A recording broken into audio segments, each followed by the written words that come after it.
What's up guys, welcome back to the caves, and today we are talking about another one of the Scout's weapons. The Scout's secondary weapons are probably some of the most varied in the entire game. There's the big bad boomstick, the deadly accurate crossbow, and lastly the bullet-spewing handheld Gatling guns, the Zhukov NUK17 dual machine pistols. A perfect tool for any wannabe Scout action star, or for those of you who just think accuracy is an optional stat. So if you guys are ready, today we're going to talk about the Zhukovs and the overclocks it has access to so you can decide if it's the secondary weapon for you. By the way, if you like this video and want to see more, be sure to subscribe to never miss an upload and help support the channel.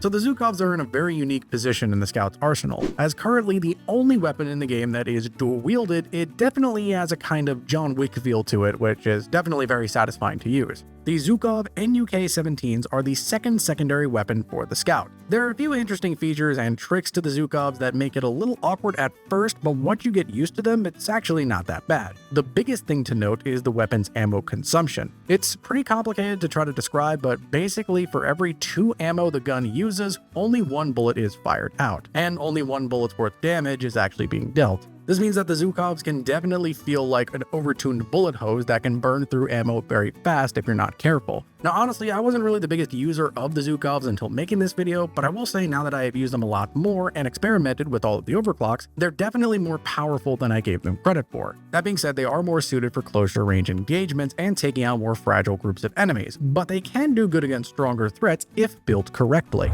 Now it's time to talk about the Zhukov's overclocks. As of Season 5, the Zhukov has 5 overclocks, with 1 clean, 1 balanced, and 3 unstable. A rather odd split if you ask me. Next, as always, we'll go through each of them and talk about what they do and the kinds of ways that you can utilize them.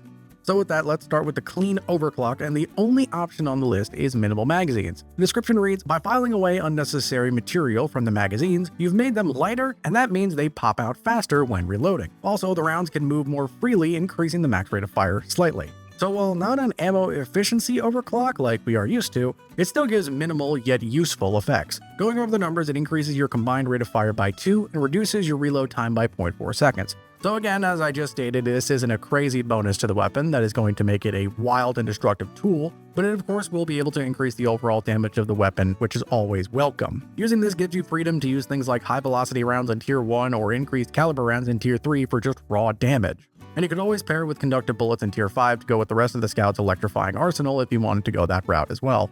Moving immediately to the single balanced overclock, we have the custom casings. This one reads, fit more of these custom rounds into each magazine, but at small reduction in the rate of fire. So since we don't have a clean ammo overclock, I guess they thought it would make more sense to give us a balanced one instead, which is kind of weird. Going through the numbers, it gives plus 30 to your combined clip size at the cost of reducing the rate of fire by 4. So this is another pretty simple choice that just gives you more ammo to work with, which can help with the issue I was mentioning earlier with the Zhukovs burning through ammo really fast. The reduced rate of fire drawback is not actually that big of an issue and can actually help with the ammo factor even more. Honestly, this is a pretty safe option to run if you want to try to get used to the Zhukovs for the first time, and it can help you learn how it functions in a forgiving way. Again, you could follow the same mod instructions as the first overclock with things like the increased damage mods or even the conductive bullets, or even something like blow-through rounds wouldn't be too bad either on this. Now moving to the unstable overclocks, first up we have the Cryo Minelets, and the description reads, after impacting the terrain, these high-tech bullets convert into Cryo Minelets that will supercool anything that comes close. However, they don't last forever and the rounds themselves take more space in the clip and deal less direct damage. This overclock turns the Zhukovs from bullet hoses to trap-laying machines capable of freezing things that get too close. Going over the stats, it gives you the Cryo Minelets ability at the cost of -1 to your direct damage and -10 to your combined magazine size.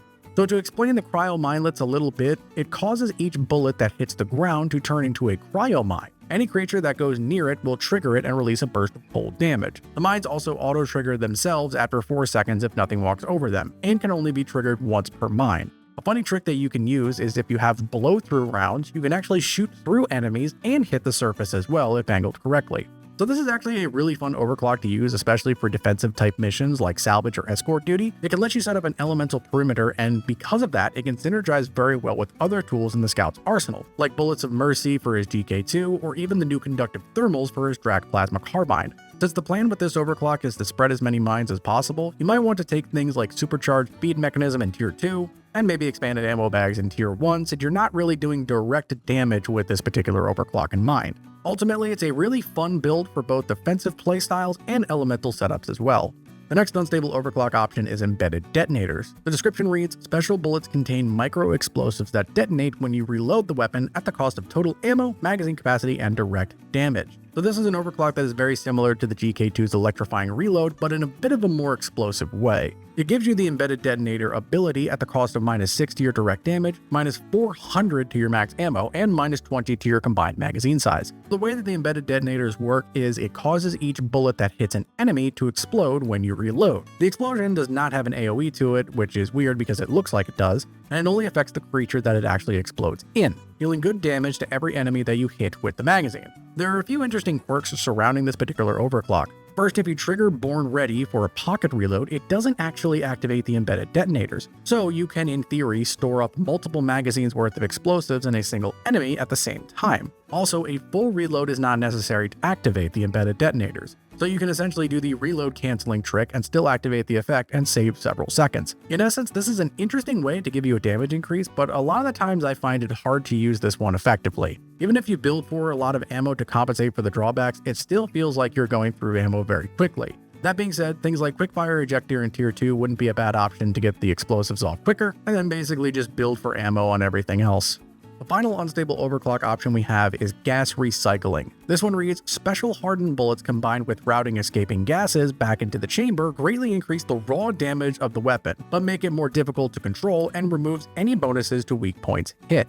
So this overclock is probably the most consistent and effective way to give the Zhukovs some much needed punch. Going through the numbers, it gives you +6 to your direct damage and +250% to your armor breaking. This is all at the cost of -115% to weak point damage, so essentially nothing, and 50% increases to base spread, and 50% slower movement speed when firing the weapon. But this overclock gives you an insane amount of damage increase and actually makes the Zhukovs hit like a truck. The increased armor breaking is extremely effective, and while the spread and weak point penalties are pretty hard, the amount of raw damage it gives you with this more than makes up for it. This just means you have to play even more into the Zhukov's role of being a close-range weapon. For unstable options, it's actually relatively basic in terms of what it does, but don't let that fool you. With this thing on, the Zhukovs can definitely hold their own very effectively. That being said, I would recommend taking things like better weight balance in tier 3 for better spread, and get in, get out in tier 5 for some much needed movement speed boosts. The Zhukovs are definitely a weapon that at first can seem a bit complicated and weird to use. However, with a bit of practice and understanding, they can fit into almost any scout setup. If you guys want to see another specific secondary weapon covered, let me know down in the comments, or perhaps I've already covered it, so be sure to check out the playlist. Also, before I end the video, I just want to give a gigantic shout out to all of our new channel members. We had a huge wave of people join the channel this week thanks to some very strong generosity, and I cannot thank you guys enough for your support, and welcome to the channel family. It really does mean a lot to me that so many people are enjoying the channel content, and it really just gives me more drive to make even more interesting stuff for you guys to enjoy. So from the bottom of my heart, thank you all so much. Anyway, I hope you found this video helpful. If you did, let me know by hitting those like and subscribe buttons, and consider becoming a member as it helps me out a lot. Rocket Stone Miners, I'll see you in the next video.